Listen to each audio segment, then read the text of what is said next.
Je suis Ariel et je suis militant de la lutte contre toutes les discriminations depuis plus de 15 ans. Notre association s'appelle Afrique Avenir et au sein d'Afrique Avenir, nous avons un programme qui est destiné aux LGBTQI+, donc c'est-à-dire les personnes lesbiennes, gays, bi et trans, queer et intersexes. Et ce programme s'appelle Afrique Arc-en-Ciel et c'est un programme qui est tout orienté vers les personnes LGBTQI afro-caribéennes.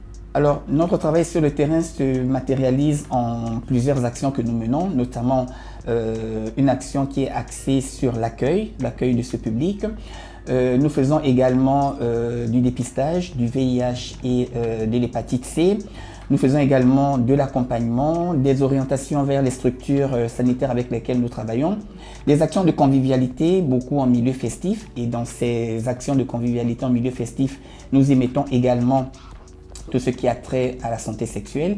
Nous avons aussi des actions sur les sites de rencontres sur Internet et bien entendu un travail autour du plaidoyer et également l'accompagnement vers l'accès aux droits pour les personnes LGBTQI qui font une demande d'asile. Ce dont je suis le plus fier depuis que je suis dans le militantisme contre les discriminations, c'est de voir cette prise de conscience des jeunes afro-caribéens, prise de conscience par rapport à la santé sexuelle et notamment au vécu avec la séropositivité et aussi ce pas vers le dépistage, et également le nouveau regard que ces jeunes ont sur les personnes LGBTQI car elles se rendent compte aujourd'hui qu'il n'y a pas de différence entre une personne hétérosexuelle et une personne homosexuelle.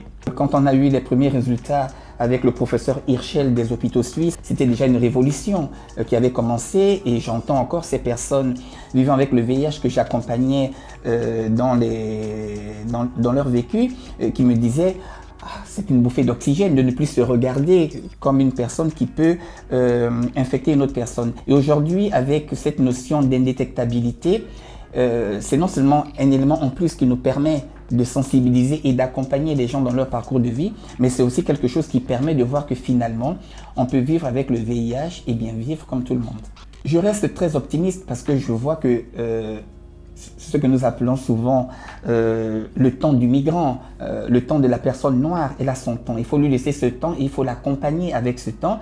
Et quand je vois les choses depuis plus de 15 ans, eh bien, elles vont dans le bon sens. Les gens, petit à petit, prennent conscience de la réalité des choses, prennent conscience qu'elles doivent aussi mettre la main à la pâte et donc prennent conscience qu'il est nécessaire pour elles de prendre soin de leur santé. Et donc, je reste très optimiste par rapport à tous ces indicateurs.